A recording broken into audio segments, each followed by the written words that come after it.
Ajay, dear colleagues and friends,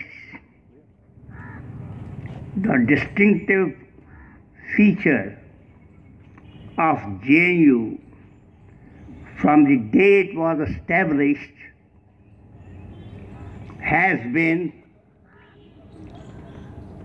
intellectual and political activism. From the very beginning, JNU teaching faculty and really representative India among our students have been in the forefront of struggles whenever some values were challenged.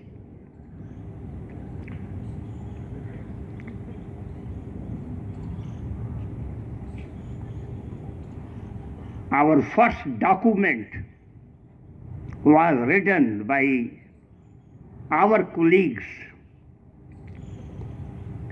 when the Hindu party threw a challenge that the Indian Republic cannot remain secular, and the symbol of secularism, Bhambri mosque, will be destroyed. JNU faculty members, along with students, were in the forefront of struggle against the Hindu challenge. And look here, you were nowhere when Constitution was being framed. You cannot appropriate the values of Constitution. And since you cannot appropriate its values, we will not allow you to destroy its basic structure. So first document which was written like this was during Bhambri mosque struggle, and JNU was hyperactive.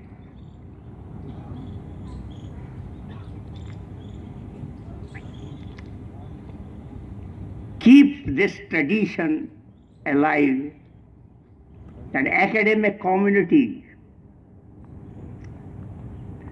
is in contradiction with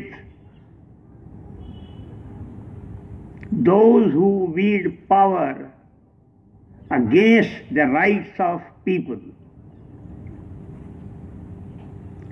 In whichever society and in whichever situation the rights of people are being crushed, it is the intellectual community which has to stand up and get counted. JNU is one of them. And we are proud of this fact.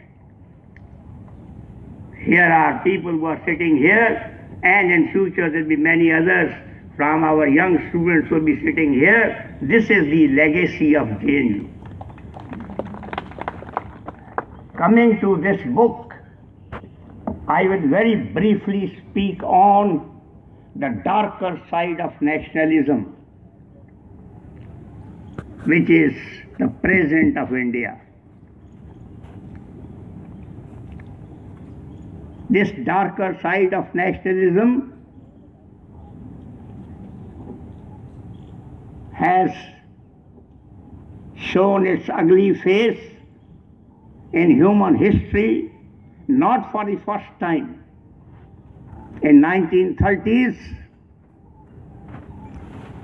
this darker side was shown by fascism, Nazism, Mussolini, Hitler, General Franco, Salazar of Portugal, and other dictators who had crushed human rights and human freedoms. And what was his slogan? And that is the situation today in India. The slogan of Hitler, Mussolini, and all these dictators was,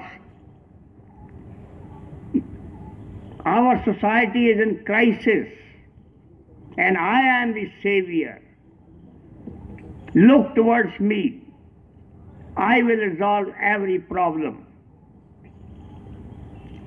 I will defend Indian territorial integrity. If anyone attacks, I will be the first. I will be the first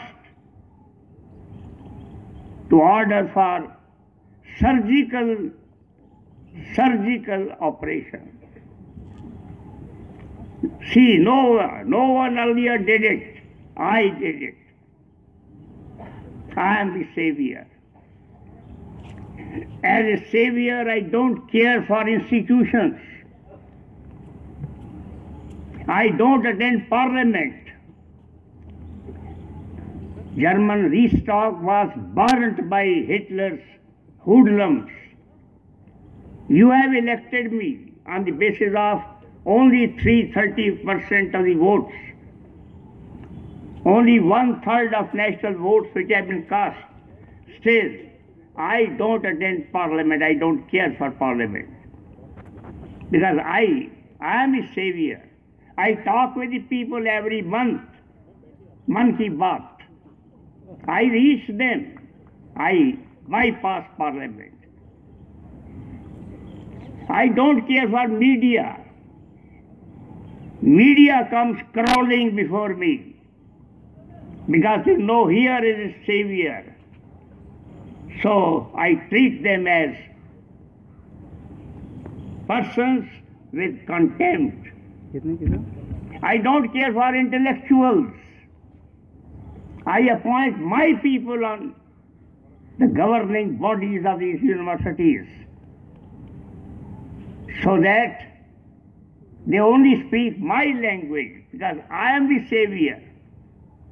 I am the protector, because I am supreme nationalist.